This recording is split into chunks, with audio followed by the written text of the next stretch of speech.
Fiddlesticks called Paranoia. It was a passive that had the effect, Fiddlesticks' mere presence is enough to cause fear in his enemies, causing them to miss on their attacks. Enemies within his aura have a chance to miss on each attack. Works on enemy turrets and creep units, and that percent chance to miss was initially 5, 10, or 15% based on his level at the time. On the June 6, 2009 patch, it was changed to a flat out 10% at all levels. A random chance to miss was such a crazy factor, especially since it affected turrets and creeps, that this could honestly decide entire fights in some games if you got lucky enough. I mean, just imagine, you get tower dove, your opponent flashes in on you, and then their auto attack misses randomly on a 10% chance, and you get your fear off and finish the kill. The swing this ability could bring just based on the randomness was really crazy, so on patch 9.25.24 in the beta of League, it was changed to Fiddlesticks' current passive Dread, which is an area of effect magic resistance debuff. Number 2 is from Jax, called Weapon Mastery. It was a passive that had the effect, Jax gains additional attack damage from items. At first this bonus was a scaling 10, 15, 20, or 25% based on level, but on the May 15, 2009 patch in the beta, it was changed to a flat 15% at all levels.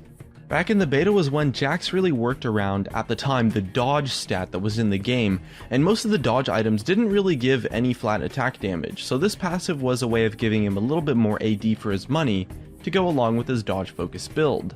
However, this stat proved to be quite quirky, as at the time 2 of his abilities actually had a 1.0 AP ratio, and again, as I mentioned, he was really just trying to build dodge rather than actual damage anyways. So on patch 75 it was remade to a new passive called Equipment Mastery, which gave him flat health based on his bonus AP and AD from items. This passive would go on to be remade on patch 132 to his now current passive Relentless Assault that gives him attack speed for hitting an enemy. Next up we have another passive ability, this time from Twisted Fate, called Second Sight. This ability read, passive, Twisted Fate grants the second sight to his allies, increasing their chance to critically hit with basic attacks by 3, 4, or 5%. And this was a global passive scaling up with levels to give his entire team across the map a flat crit chance percentage. A lot of people know how truly insane Twisted Fate was back at the time, but his old passive really gets unnoticed quite a lot. A flat percent chance to crit can really have an impact on the laning phase if you're lucky, and could often decide an entire fight. Snowballing the lane and having that happen from a random crit chance is just totally unfair. Among all of his other crazy nerfs, this passive was changed to Loaded Dice on patch 79, which had the global effect to give all of his allies additional gold for every unit killed, and that global passive was eventually deemed overpowered again, and was changed to his current Loaded Dice passive on patch 3.10, which gives only him the bonus gold for killing units. At number 4 and number 5 we're going to be doing just a little bit of double dipping here, since although they are kind of the same ability, we're just going to count them as 2. Starting at number 4 we have another passive ability, this time from Teemo, called Eagle Eye. This ability had the effect, Teemo's eyes can see far into the distance, and his sight range is increased. Playing off of the whole captain kinda scout concept that he was designed to fit, I guess his old passive does make sense for that kind of concept, but it was pretty overpowered. I mean, just giving him a flat out higher range of sight is such a counterintuitive and unfair mechanic for someone to have in the game as a permanent passive. So on the April 18th, 2009 patch, which was the second week of the closed beta, it was changed into our 5th ability on the list, which is why I say we're double dipping here. Although they are still different abilities, they're kind of the same. Anyways, it was changed into a passive called Trailblazer, which had the effect, Teemo leaves a trail as he moves, increasing the movement speed of all allies and granting him a sight radius of the area for an extended period of time. Again, this passive did a nice job of fitting the captain scout theme with the vision and movement speed, kinda like he scouts ahead and then makes it easy and safe for his allies to follow, but again this passive was a little bit too strong and really was just a weird mechanic to play against. So it was changed on patch 61 into his new passive of Camouflage, which granted him stealth after standing still for a while without taking damage. Next on the list at number 6 we have the first ability that wasn't a passive.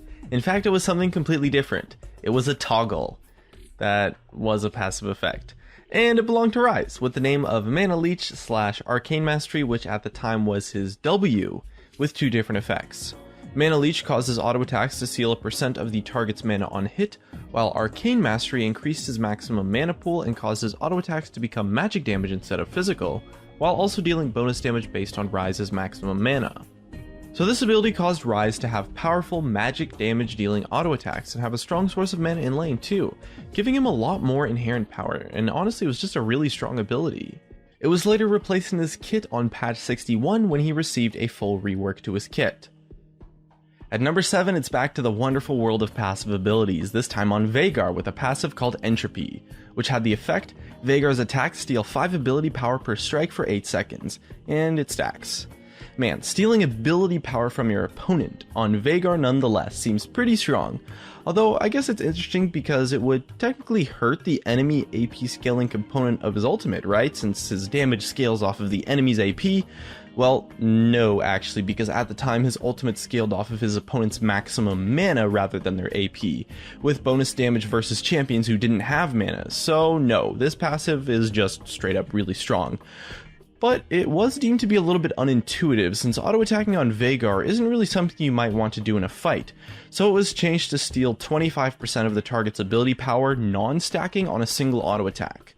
Now that's a passive that's just insane on a champion like Veigar, but again the auto-attacking component was weird, so it was changed to passively steal 20% of any nearby champion's ability power. And although it couldn't exceed 5 times of Veigar's level, hot damn that is one hell of a passive, which was no doubt overpowered as heck. And eventually was reworked into his current passive of Equilibrium on patch 94, which gives him mana regen based on his missing mana.